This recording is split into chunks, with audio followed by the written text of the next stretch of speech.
Welcome to episode 28 of the Rebel Army podcast, the official podcast of Cork City Football Club. This week, we welcome the champions back to the Cross and we look forward to a cup semi-final with the women.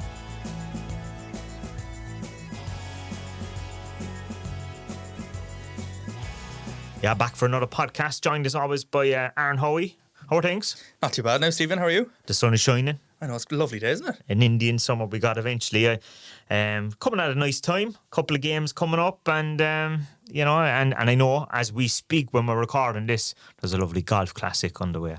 They got some day for the golf classic, to be fair. And just as you're talking there about matches coming up, we always talk about summer nights at Turner's Cross in the sun. It's not quite a summer night in September, but what a night if it stays like this for tomorrow's game. Well, actually, it'll be nice and bright in the first half, but by the time the second half comes around, it'll be dark. As people are coming in, the sun will be setting. Bring your sunglasses just kind of for the first, because it'll probably be coming over the back of the St. Anne's. Yeah. And then after that, you kind of, I'd say, floodlights will be coming on fairly soon. But it's that weird time of the year where when you arrive, it's warm and sunny, and when you're going home, you're freezing. You should have brought a jacket. Changes the minute the sun goes, and Turner's Cross gets very cold. Although, what was that game earlier in the season? We were all frozen to death.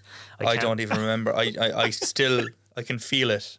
I know it was a Bray at home or something. It was one of those games very early, maybe about the second or third game. It was bitter. I always say about the gantry where we are for games, when it's cold, it's the coldest place in the world, and when it's sunny, it's the hottest place in the world. It's like a microwave up there.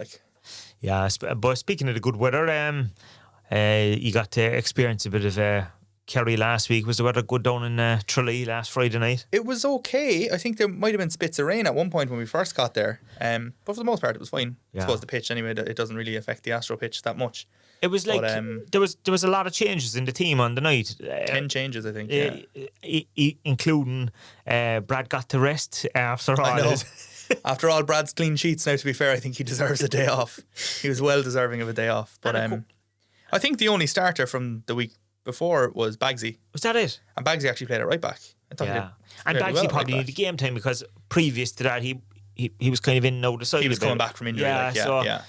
So it was good to see and obviously it kind of it nearly paid off, all those changes, because I suppose the pressure was off them and they just went out and played and they were able to have fun a bit. Yeah. Let the hair down type thing. And Barry Coffey had plenty of fun. What a way to get a hat trick. Yeah. When he got the 2 headers, I was like, God, jeez, wouldn't it be class if he got a third header, like a hat trick of headers? But what a way to seal that hat trick in the end. An old Plinenka penalty, fair play to him. And I suppose you can do those things when you're kind of already champions. You're leading. When you're 3-0 or 2-0 at that point, you can have a bit of fun. And, we obviously had him in the studio earlier in the year. The guy has loads of talent, we know that. He does. He loves Cork City as well. He actually, the UCD game the week before was his 100th Cork City appearance. That's right, yeah. He made his 100th appearance, won the league on the same night, and then got a hat-trick a week later. So he's had a good week as weeks go. The Kerry game, actually, funny enough, was Bagsy's 100th league appearance. So not his 100th overall appearance, the 100th league appearance. It's always nice to see milestones like that, especially Bagsy and Murph had them recently. They're academy players, they came through the ranks with us.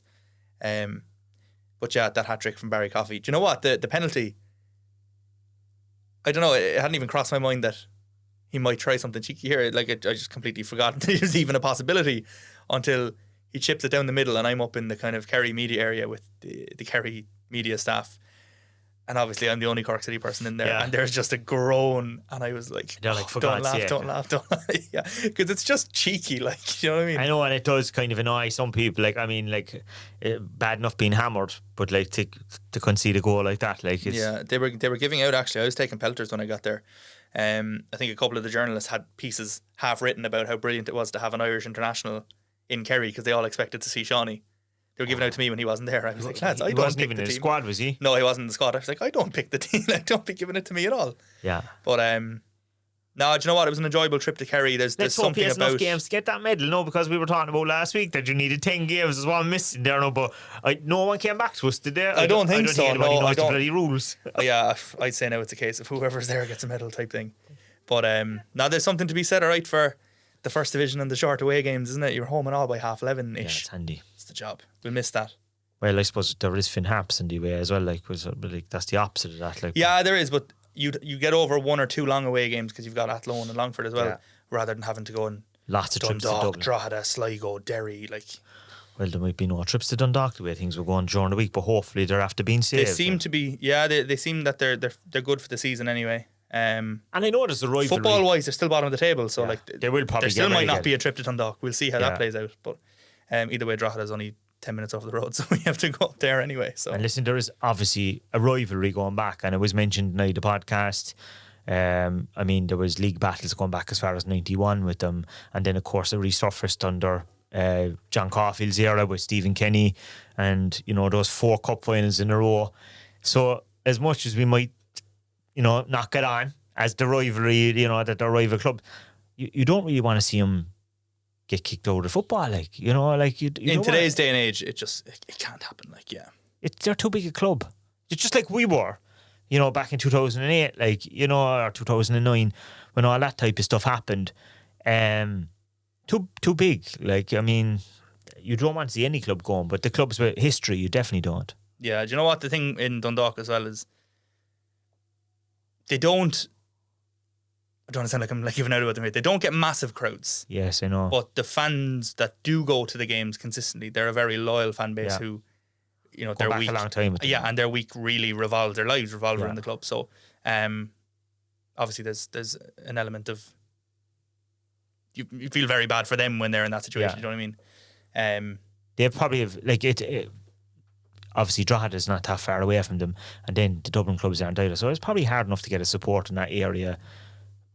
We all know League of Ireland can kind of go up and down in terms of the numbers to the stadium and in general for match nights. If you're successful, you'll fill the place. If you're not, people vanish. Yeah, you know, exactly. Yeah, was it Longford a couple of weeks ago? They had the smallest attendance in the league or something. There was a handful of people. we there. were up there. Yeah, I was actually only looking at the table of attendances so far this year. I think the game earlier in the season in Longford, the first one, was 400 people at it. Yeah. That's and to be That honest, could have such been a good few City fans. yeah, a big chunk of Cork City fans would have been at that as well. So it's it's as you said, it depends on the club, the time of year, how things are going, a and lot of things. you're kind of, I suppose, always in a bit of a precarious situation when you're dealing with that. But thankfully for us, I suppose, the last couple of years we've had big crowds. I think our lowest crowd this year was like 1-9 or something. Yeah. For I think Harps in the Cup, something like that.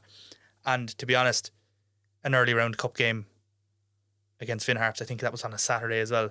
No disrespect to Finn Harps or to the earlier in the FAI Cup, but that's not terrible. No. Do you know what I mean? As much as we want to sell it out, but even friendlies have attracted more than 1,000 most of the time. You know? Yeah, the mid-season friendlies, for example. I can't remember what Stoke was. I missed that, but again, a decent crowd and a decent set of away crowds as well, away fans at that one as well.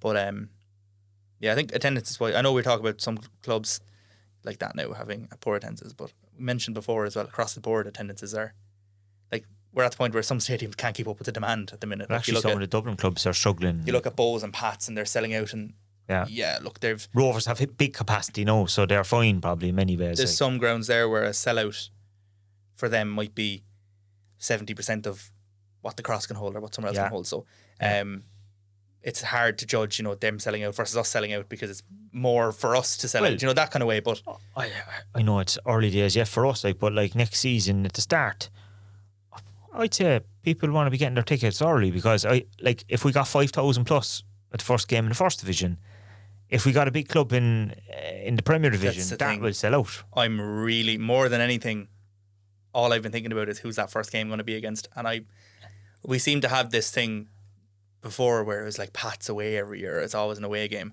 I think we Bray away. That was the first division last time. 6-0 we won. Game. You need a big home game. I know it was Bows last year, which was on TV, and it was a nightmare. Remember, we had a couple of goalkeeping mistakes from our goalkeeper at the time. But we did have 6,500.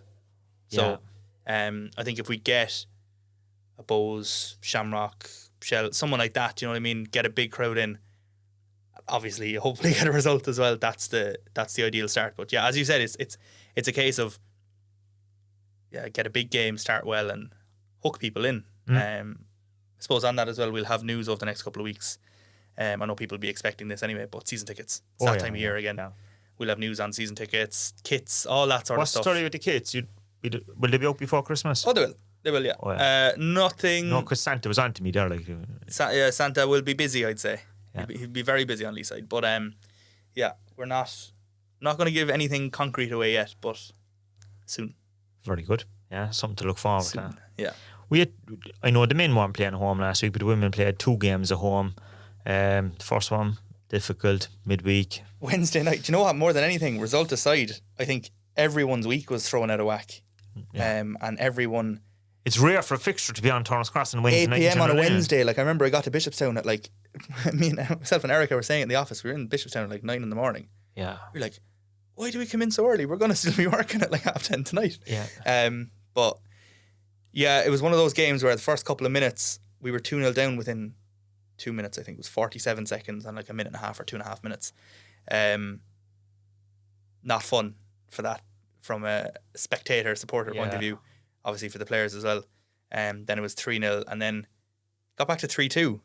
And the first half, it was one of those games where we ended the first half so well, you didn't want the first half to end that kind of way. Do you know what I mean? Eva got a great goal.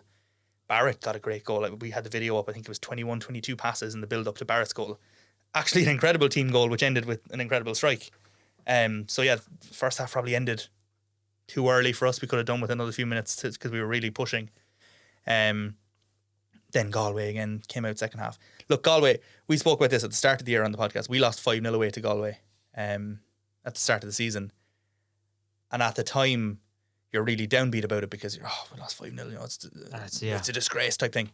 But I suppose since then, look at how good Galway have been. Like, they're right up there, potentially going to win it. I think if you look at the teams that have beaten us this year convincingly, it's Shells, Galway, and Athlone. Good teams. Who are the 3 teams who are in the mix. Yeah.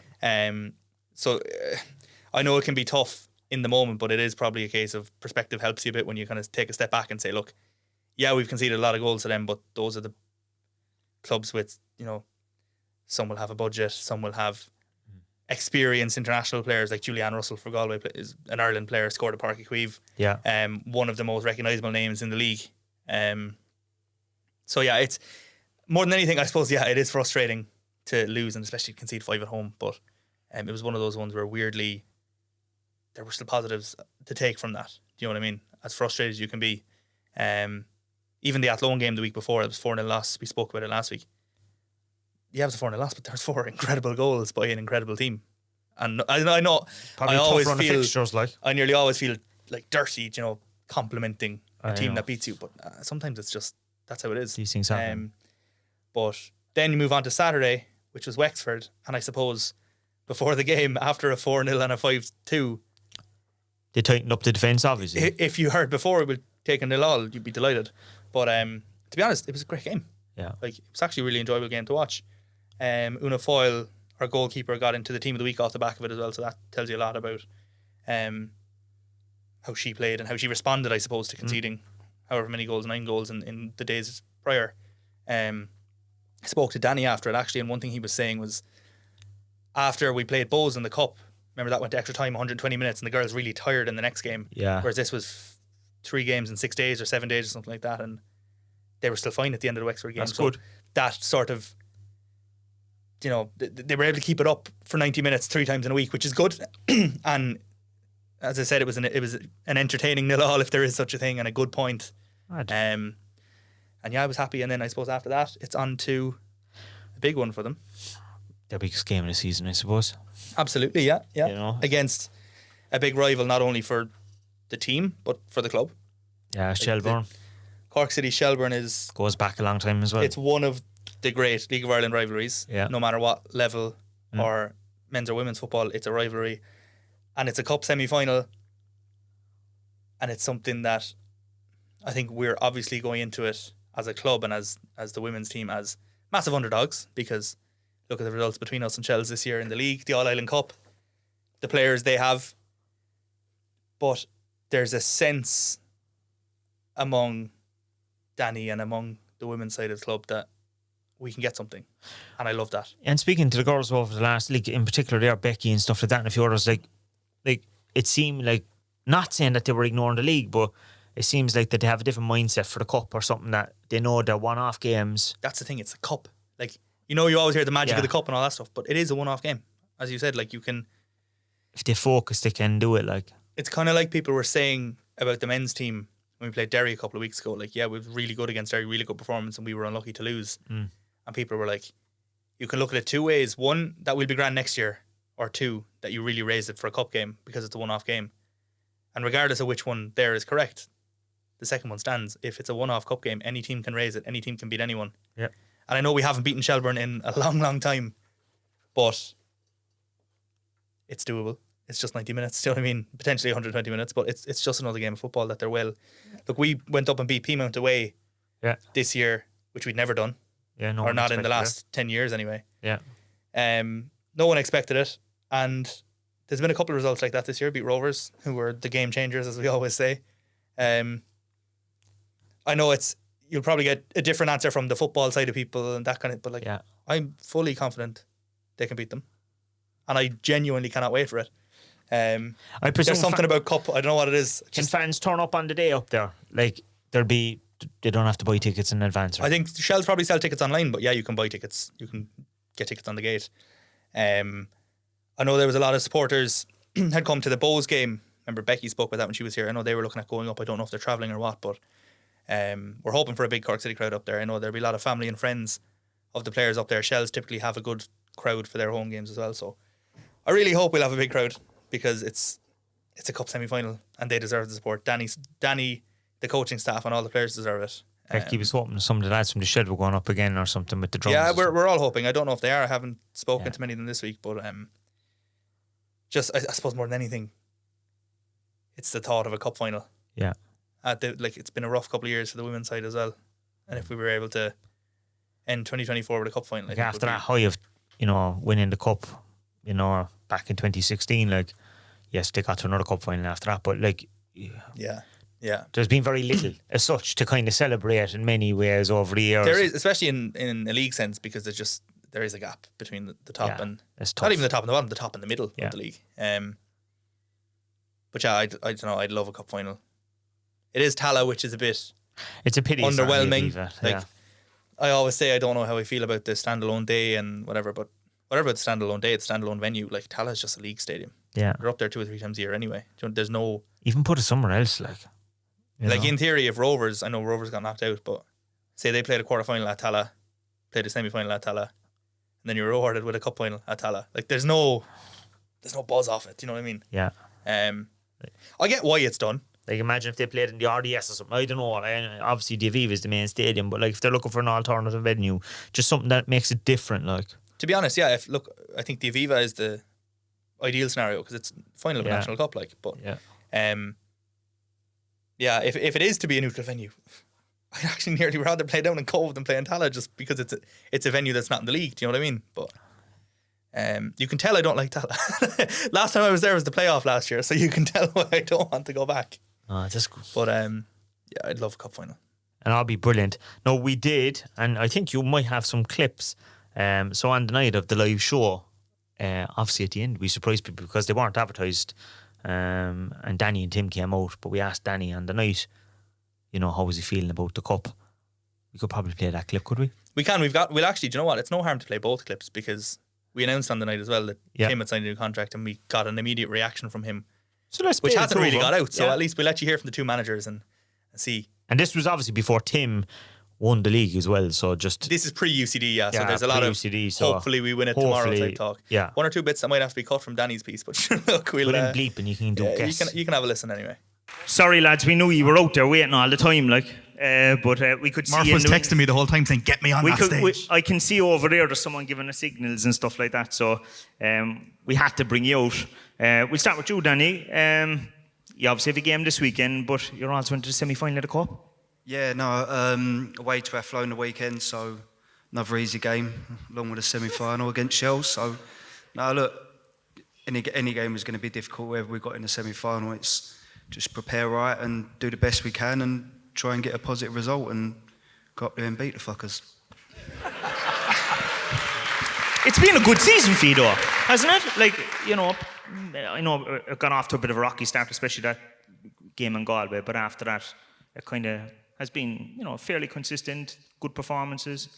Yeah, no, the Galway game was a weird one because the game got moved and we ended up playing on a 5-a-side pitch, and it was disaster, but I think it probably was a good thing for us as well, because I remember going into the dressing room and like I'm quite a calm person anyway, but I got into the dressing room. Is he? He is, yeah. I got into the dressing room and I didn't have to say a word. Like literally, the girls just took control of it, dealt with it, and I remember we was all standing outside as a staff afterwards, and we went back in the dressing room to pick up the stuff from after, and the place was spotless, like no one had been in there, and we just knew then that there was a different dynamic around the group, and that would give us a positive influence going into the rest of the season. And then the results have picked up, and we've had some good results, and we still want to improve in the consistency and get more positive results more often. But look, we're still in a developing stage and still trying to get to that point. And do you think you have a chance in the Cup semi-final against Shells? Yeah, 100% we do. We're not going up there with thinking that we're not going to win the game. We're going up there fully expecting to come out of there with a win. And all the girls believe they can go and win the game, and I think we all do as well as a group, and we're going to go there and try and win it. Tim, it must be like Christmas Eve to you though, is it? Yeah, listen, I think obviously when I got the job last November, the job was criteria was to get back to the Premier Division. First time of asking, and it's not been an easy season by any stretch of the imagination, but I think being able to get ourselves in the position where we're 16 points clear with a chance to win the league tomorrow night up in UCD, it's been a brilliant season for the players in the squad. It's been an amazing couple of weeks. They call it the buzz is back. First of all, we get Sean Murray signing the contract, then we get Rory coming back to the club, and then out of the blue, Shawnee comes back to the club. It was like I said Christmas Eve. It was like getting Santa's wish list. It was all the different things were coming in. Where's John? No, yeah, it is. Listen, again, I think if you look at the statement in them signings, I think it's no surprise that the lads wanted to come back to the club. I think Shawnee, as the lad spoke there, how highly he was thought of by every of his teammates and his the support here and the club itself. And I think he indicated very early that if he was ever coming back to Ireland to finish his career, he wanted to only do it at this club. So I think that was quite an easy one to try and get done. It's not one you had to try and ask the club to go and do. I think as soon as he became available, I think it was made obvious that the club wanted to do it as well. And Keats was similar. He had a brilliant relationship with the club. Had an excellent time here for the 18 months. And when it didn't work elsewhere for him, he wanted to come back more or less straight away. So, and I think that just shows the magnitude of the club. And it's not always greener on the other side. And I think when people do experience the club as it is, leaving sort of makes it a lot harder. So, yeah, and again, Sean Murray came down again on loan to play games, and Moses committed for 2.5 years. So it shows the impact that the club has on everyone. For you, it's your first season, how do you feel, like, the relationship with the fans and stuff? Because I see at the end, like, you seem to really get worked up in front of the shed, doing, I suppose, the celebrations at the end of each game and stuff like that. Do you feel a connection with them? Yeah, and I think, listen, I was conscious of the maybe disappointment of the season last year in the Premier Division. I obviously wasn't in the building, so I could only see it from a distance, but there was a lot of anger and maybe frustration with the fans. And I think the first thing we said was that when I spoke in the university, I think at the open day or previous to the start of the season, was that for as long as I'm at the club, this is your club, it's not mine, but I'll do my utmost best to get the best results we can. And again, it's the shed everyone talks about as well, but it's everyone in the ground, but particularly that area of the ground where they're constantly singing for the whole game. Funny, last week we went behind twice, and the atmosphere was probably the best atmosphere we had all season there. And listen, it helps with last minute winners and that. And it 2 weeks in a row against Cove, and then obviously against Longford last week, finishes the game in a really good spirits, and it keeps probably the fans happy then going into the next week.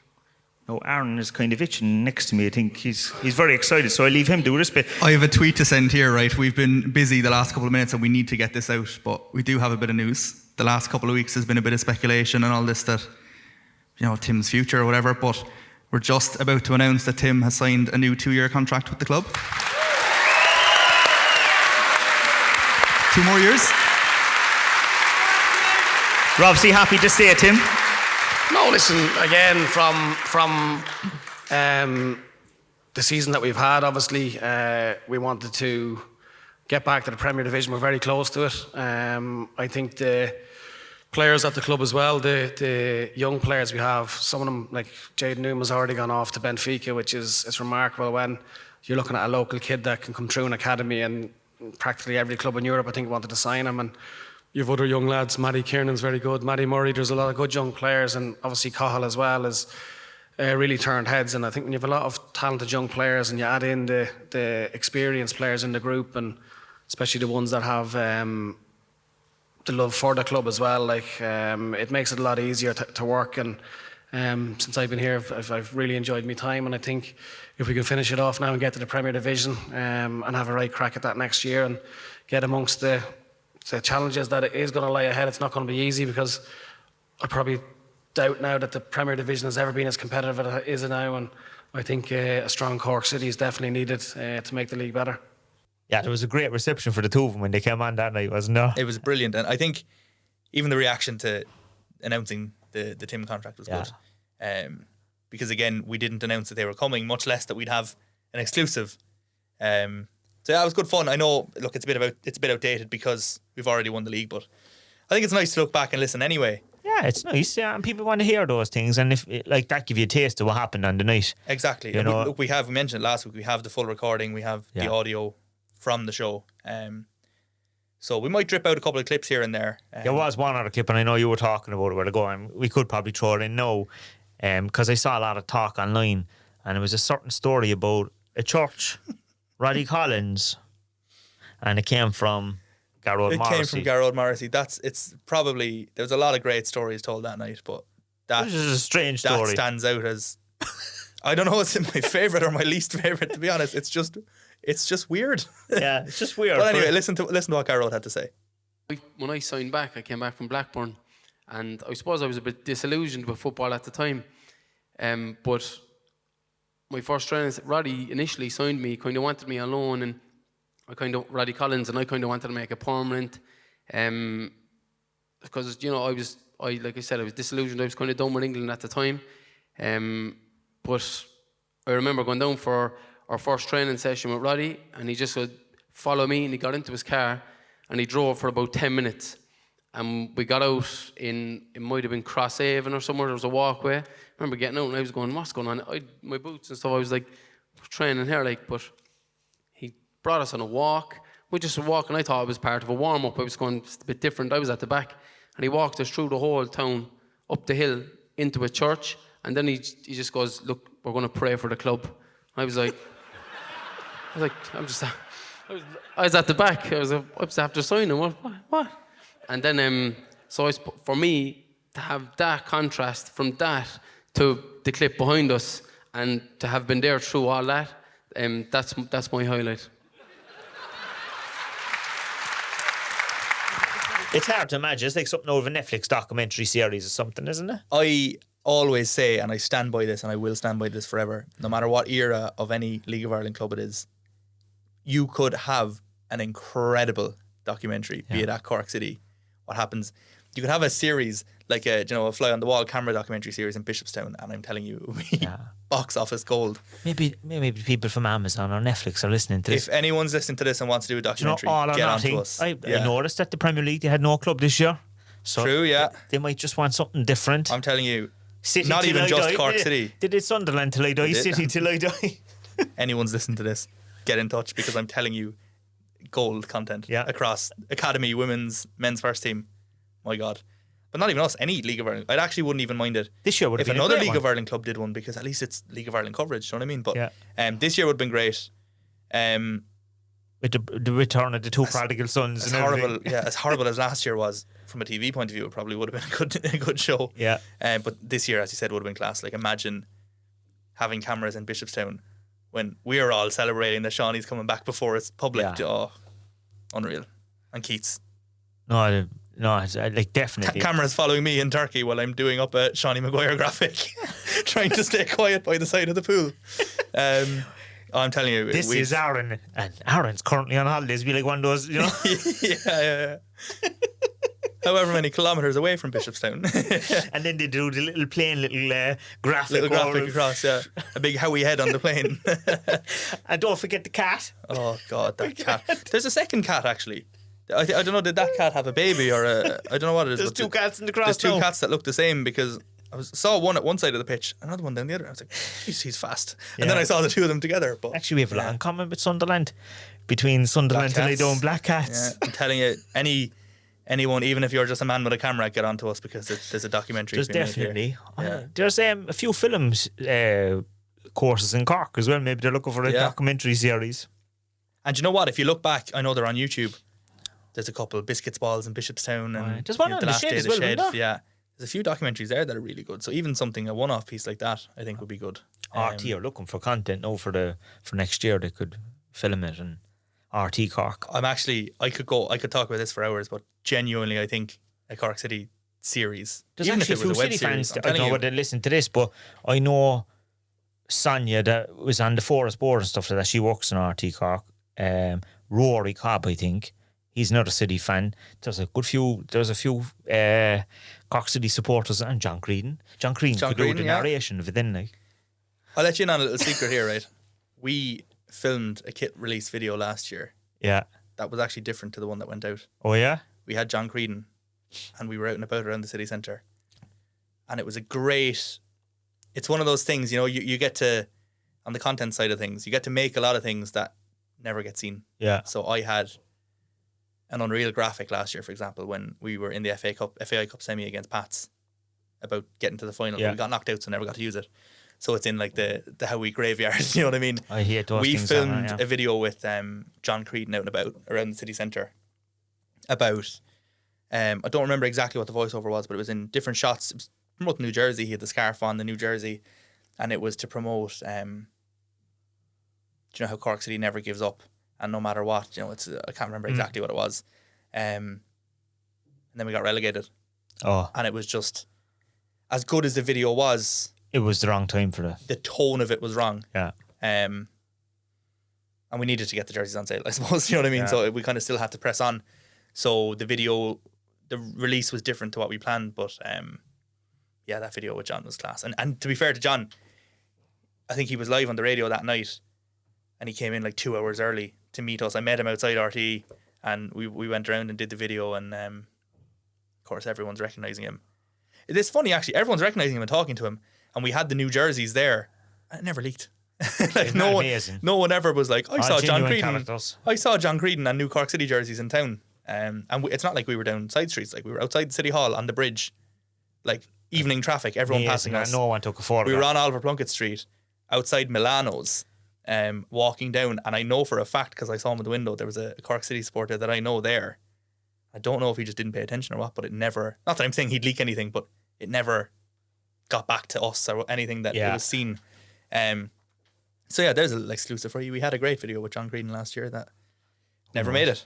He might come again sometime. Possibly, we might do it again this year. Yeah. We can Watch this space. I think actually that voiceover would be perfect now for this year because we're back. But you're looking back in. Yeah. Just change out, edit out the jerseys, put in different jerseys. I'll do a really bad Photoshop of a PNG of the new jersey instead of the last one. But it's just some stuff like that. Actually, I think there's even behind the scenes. Behind the scenes. If there was a documentary there behind the scenes of that, and then you see the behind the scenes of us raging that it never got to be used. Yeah. Like there's content there. I suppose that was one of the things that when this podcast was launched this year was to kind of give a bit of an insight behind the scenes of the club, and we've had a lot of different characters, like even having the likes of Mick in to talk about being a kitman. Yeah, just what life is like behind the scenes. That's the thing. It's a glimpse behind the scenes.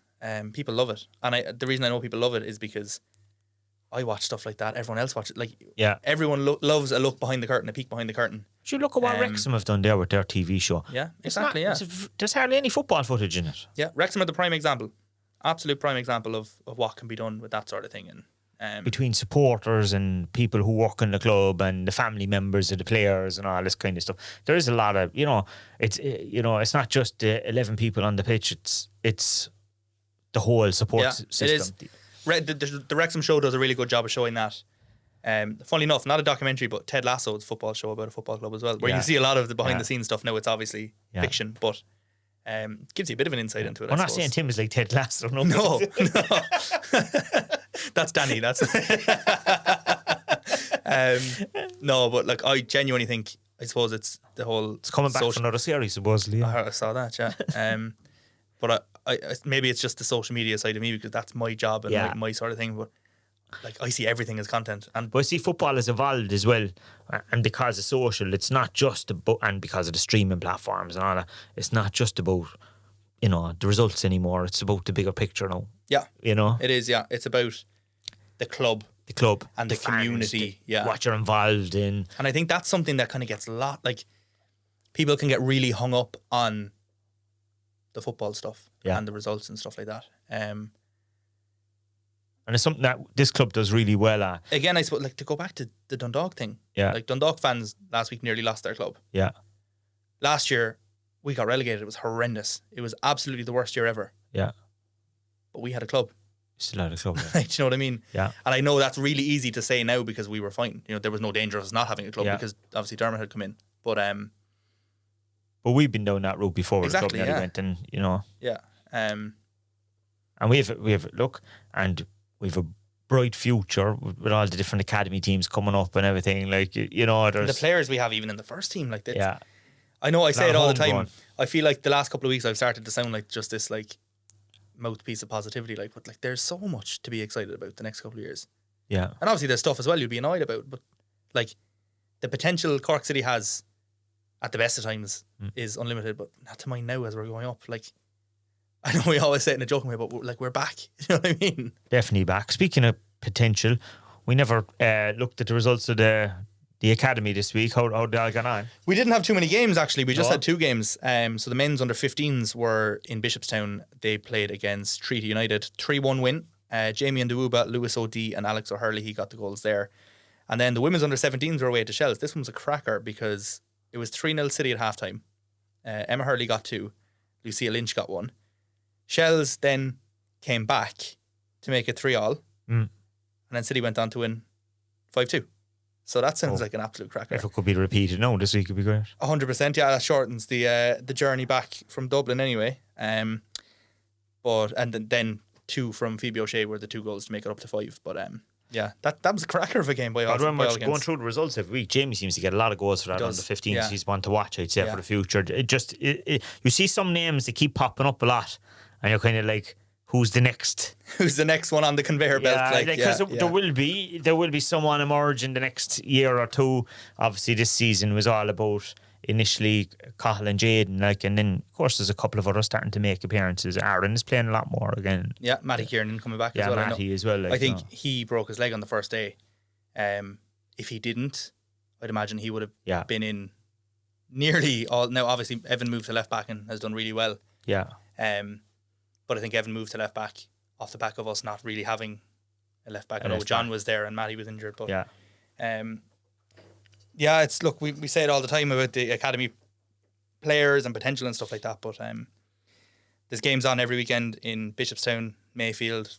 Yeah. We have it up on the Cork City FC Academy social media. So if you're not following that, follow that. Sometimes if you're looking for something to Exactly, watch, and you can just get go. out wherever they There's are. lots Like, of parking and everything outside. exactly, yeah. So there's always something to watch. Yeah, definitely. And speaking of something to watch, so we're back in the Cross this Friday night. And it's a special night. We're doing a big, I see all the little videos this week, international night. Yeah. Something we've actually been speaking about for a while. Didn't realise when we originally started planning this that the league would be won by now. Yeah. But we wanted to. You look at all the different nationalities, people who now call Cork home, the amount of people that are here. There's obviously a lot of sport to watch and support here, but I suppose the one sport, there's obviously GA, it's brilliant, whatever, but the one sport that everyone watches and understands straight away is football. It's a global sport, yeah. So we basically put a call out, got onto a couple of different groups, different supporters who have friends who aren't originally from Cork and have invited them to the game. There's seems to be like there's good interest in it. A couple of local companies as well in Cork who have a lot of the workforce might be from different countries are interested, and looking forward to coming. It's something new for us to invite people who hopefully will come along, see the atmosphere, enjoy it, and hopefully come back. I suppose that's the logic of it. But I really liked, I don't know what, there's just something cool about seeing, the promo graphics and stuff like that in different languages. And Chris did a video in Polish for us. Malik has done a video in Dutch. I saw the Malik one, yeah. Yeah, it's like everything is Cork City, but it's nice to have kind of different viewpoints on it, and like hear about it in Polish, hear about it in Dutch, hear about it in whatever it is. Seeing the posters in Polish, Ukrainian, Spanish, Turkish, German. Doro has translated the German for me, and Swedish. She speaks Swedish as well. Oh. We've had loads come in actually, to the point where there's actually more that need to go out today and tomorrow. We've got Arabic, Basque, Swedish has to go out. What else is there?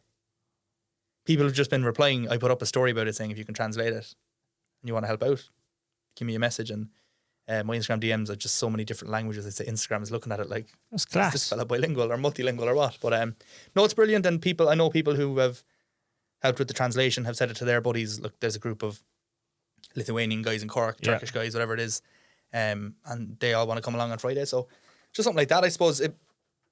The guys from my Cork, I always remember them. They were always be like the Polish community. They've been always supporting the club over the years and stuff. Yeah, like and that. that's the thing. There's a lot of people who making it sound like it's just Cork people that come to our matches. It's not. There's a lot of people come anyway. Yeah. But I suppose it's just putting a bit of a focus on it and getting. Actually, we have a lot of people, and I know they're not as international. Maybe a lot of people that maybe moved here from England that were into football over. A lot of them became core supporters of City over the years as well. You know what I mean? So, like, there's people from, like, and the likes of Scotland and Wales and stuff like that. I've noticed that over the years. I've seen a couple of Italians, a couple of French. Yeah. You know what I mean? Yeah. And even Americans. I've seen Americans in the cross a good few times. But even you look at Chris Volney, like his Facebook page, he has the Cork City FC Polska Facebook page, and he translates things and promotes it in Polish. Brilliant.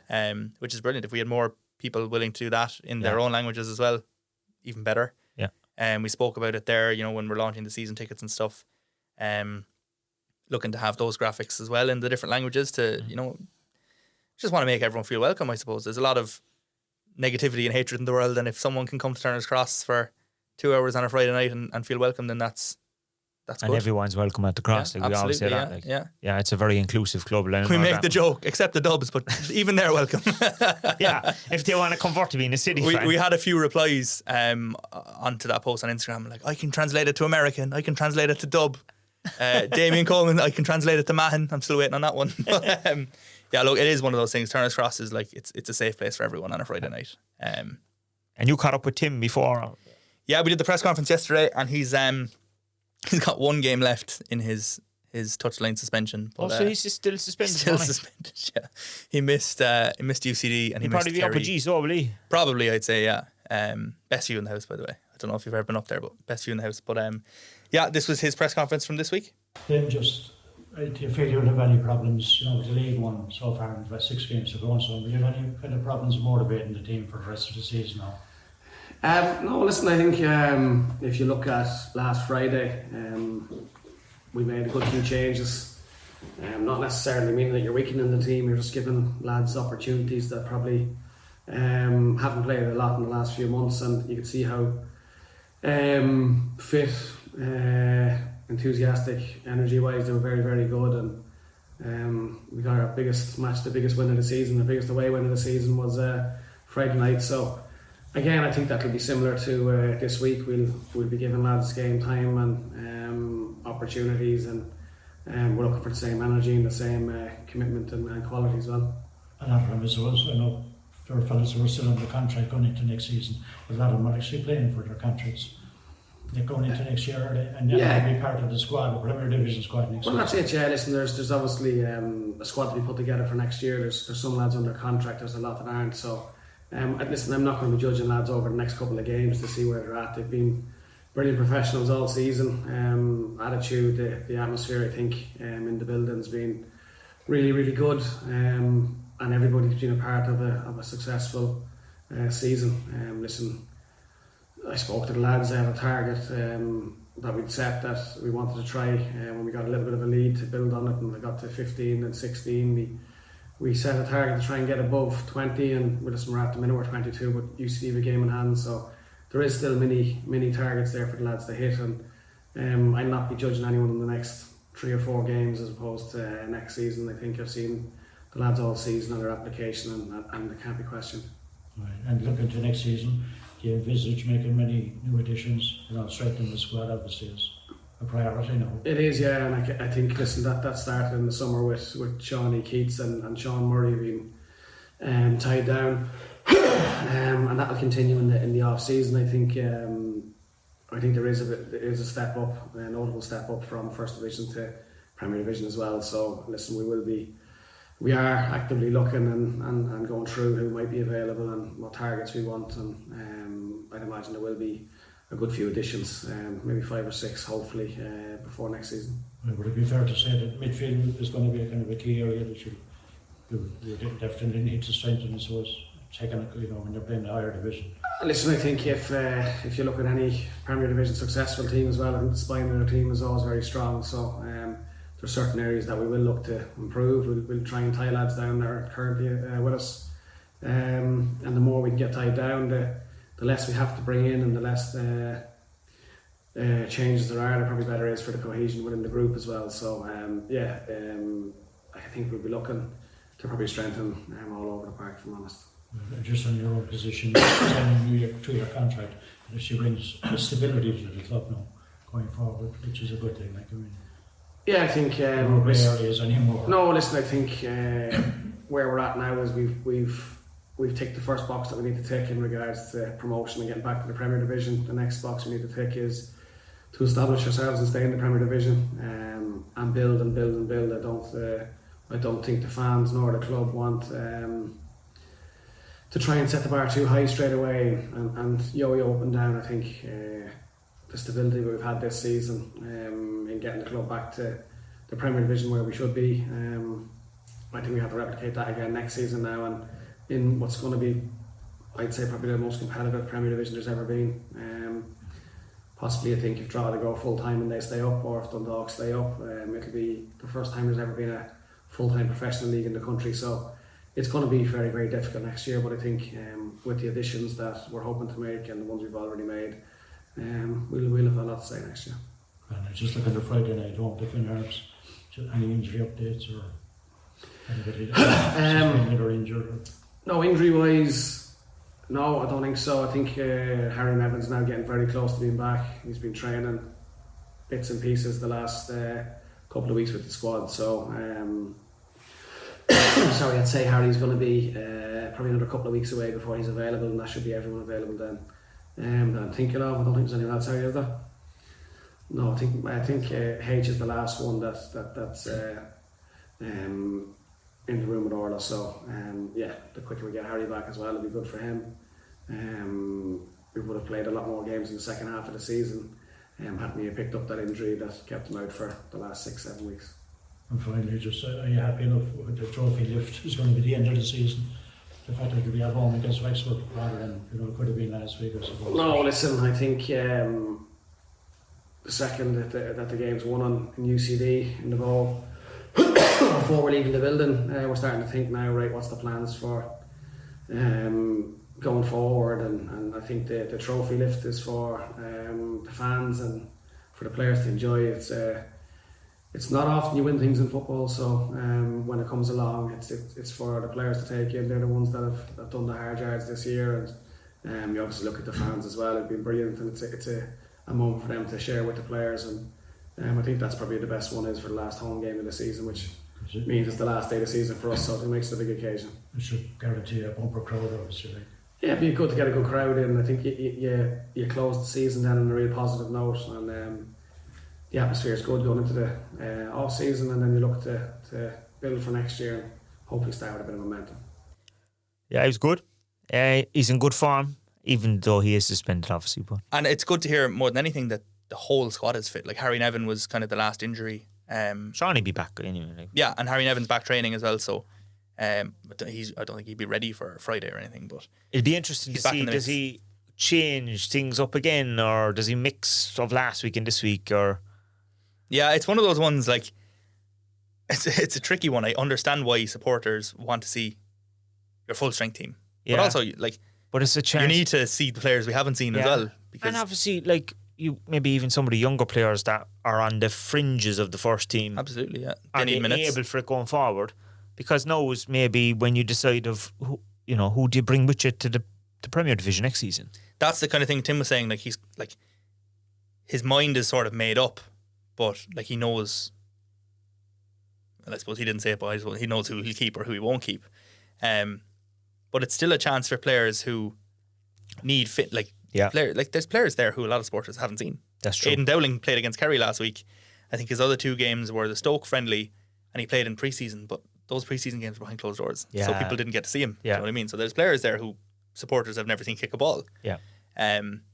So they need minutes as well, and Tim, the other coaching staff need to see what they're like as well, I suppose, in a match setting rather than just a training setting. But what is it now? 5 games left. That's all. Yeah. 3 home games. 3 home games. Harps, Treaty, Wexford, and then we're away to Bray and away to Athlone. Trophies the Wexford game. Yeah, 18th of October. Yeah, that'd be nice celebration. 5 games left until we're back into the longest off season in football. Yeah, it's too long. I think It's sometimes it flies, and sometimes you're a few weeks in, you're like, oh my god, how much longer? I'm not really sure what that's about anyway. But yeah, I suppose it's a story for another day. Maybe someone in the FAI can explain that to us. We'll get someone on. Yeah, we'll have a lot of questions. Like, Yeah, explain why this. is so every other league around the place is at least a month shorter? I think it's probably just because of the whole winter thing, like Maybe because of the way it Is falls. it contracts for clubs or something? I don't don't know, to be honest. It's way above my But then pay that's- grade. that's I tough for always say players. whenever anyone asks me the hard questions, the serious questions, I'm like, I just colour in the pictures here. I don't Yeah. know what I don't know what goes on in the real world. It's hard. You build momentum and get people to the games and stuff like that, and then they get distracted. Like the winter comes and it can be you can get distracted by other sports Yeah. and other things, and like I it's suppose it gives you the opportunity to, and I know we've made the 2 big signings now, but if a club makes a big signing, that gets people Yeah. buzzing for the new season. You Yeah. need to time these things well as well, I suppose. But, Yeah. like what is it? We'll finish now in mid-October. If you get a cup run, I suppose, if you get to the cup final, that takes you into the 2nd week of November or the 1st week of Kind of, November, yeah, something it like that. does. So that shortens it a little bit, but otherwise you um, do have to wait till January and before you have a obviously friendly or something. Shamrock Rovers this year are in the league phase or group phase, whatever They it's don't called. get any So, winter. yeah, they keep going, yeah. So those lads will be tired. They'll be relegated. They'll be very They'll tired. be get relegated next year. Never say never. Look at Dundalk this year. Well, they're not relegated yet, Yeah. but like No, it they'll can be happen to tired. anyone. All jokes aside, I don't know how they're going to figure that out because They're going to have to bring in. they go right Yeah. through. No, and like they'll have no fixtures. All they'll have is that. They'll just be training. Yeah, and that's you could be waiting weeks on end for. you could be waiting 2 weeks for the next match Yeah, or 3 weeks in some cases because I'll be honest. I haven't looked at the calendar, but yeah, you could be waiting a while, and they're literally just yeah. training, No, it's and then a great really high experience. level match. Yeah, it's brilliant for them. Yeah, but it's. I never know with stuff like this. Should I feel happy for them and happy for know. the league, or should I feel angry? I The don't know. fact that they go to Stamford Bridge, like imagine if City were going to Stamford Bridge, all the flights off from London, Cork to London, like Imagine the prices of flights. we'd actually all be going up to Dublin and flying across probably. We'd all be paying $1,000 to Ryanair to bring an A4 Yeah. size bag with well, us. hopefully that type of trip might come again in Oh, the next of couple course, of years. it'll be back. We don't know when it'll be back, but look, everything Yeah, in the League of Ireland, everything goes in circles. Those days will be back. Yeah. I've no doubt Premier Division winning days will be back. yeah. And They I will. know- They'll absolutely. And We'll hear that. also- We'll hear that Champions League anthem at Turner's Cross again. And also this week, EA Sports comes out with their game, the old FIFA game, and we're not Touchy on it subject. this year. Touchy subject. So, but we'll be back in it next season. But that kind of annoys me that they can't slot it in during Do the you know year. what breaks my heart? This year, the 2024 kits. Oh, they won't be in it. Yeah, I know. Don't get me wrong. Next year's kits will be in it. yeah. That's fine. They're Yeah. nice kits. But I just love, like, oh my god, I just can't understand why they couldn't put the League of Ireland in, like, the first division in. but why couldn't they just wait until, like, they could change the teams in January, do an update to those things? Like, I know. Trust me. I've asked everyone, is there any loophole? Is there any way around that we can go in? But no, we can't. And I tweeted about it the other day. When the clubs are in it, you get a couple of free copies. I have to buy a copy this year. Oh, yeah, Devastated. get free copies. I only copped it the other day. I won't be getting a freebie this year. yeah, Devastating. I know what I said. I was like, the wounds of relegation are still open, even after getting But look, promoted at again. least we're guaranteed to be in it next year. And we're back. Yeah, no matter what, we're in it next year. We'll probably be back in front of the cameras and all that kind of stuff as well. And I would say I would nearly be very confident in saying, depending on who we get on the first day of the season next year, yeah, if it's at home, it'll be televised. yeah. Like if we get a big Dublin, if it's Rovers or And there's Shells, there maybe, seems I to be a think. lot more games on the TV now. yeah.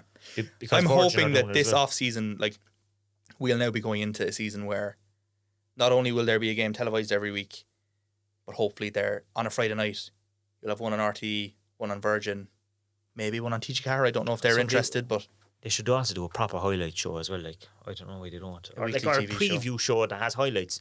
Like a Thursday do you know what? night. Yeah, Wednesday or Thursday. I get the whole, like, we had MNS before, but I know the rule at the time was like clubs couldn't post highlights until Soccer Republic afterwards had it on a Monday.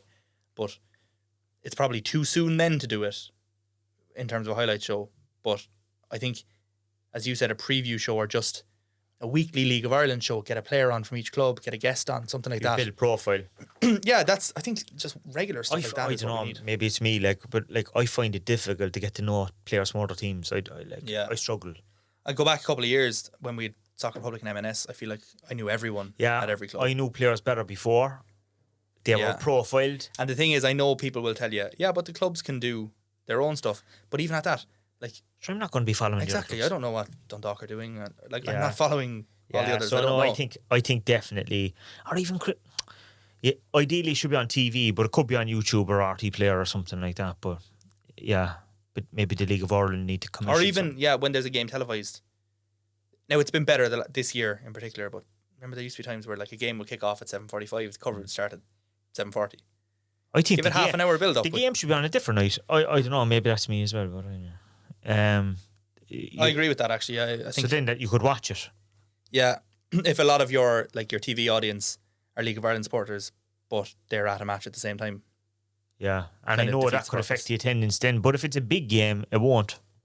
So, but look, Exactly. these are all things. This that is we could get another hour out of this. Yeah, this but, is just rambling on. But the big thing is get down to the cross, international night. So if you have colleagues at work and you're listening to this, no, we're probably going out with only, less than a day to go to the Yeah, match. but still.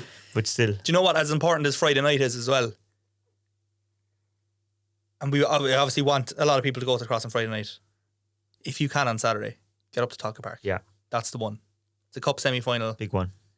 with a potential cup final Yeah. 90 minutes away. And we get a lot of 120 listeners from minutes away. Dublin. So We do, yeah. There's a lot of Cork City fans in Dublin as well. There is if If you're able to get to Talca Park on Saturday, do it. 2 p.m. kickoff. Yeah. You will thoroughly enjoy it. No, definitely. And best of luck to Danny and all the girls. Hopefully we have a final on the cards coming up. I cannot wait for it, yeah. And look, we'll be back next week to report on whether that's the case. And I'm sure we'll have a few other updates on kits and things like that. And all the Maybe. stuff. No comment. No, that Jose Mourinho thing. I prefer not to speak. Give it a few weeks. Yeah. But yeah, another one done, I suppose. Thanks for listening, as always. And we always say it, give us a retweet, follow us on Spotify or wherever you listen to your podcasts. And we'll see you next week. Talk to you then.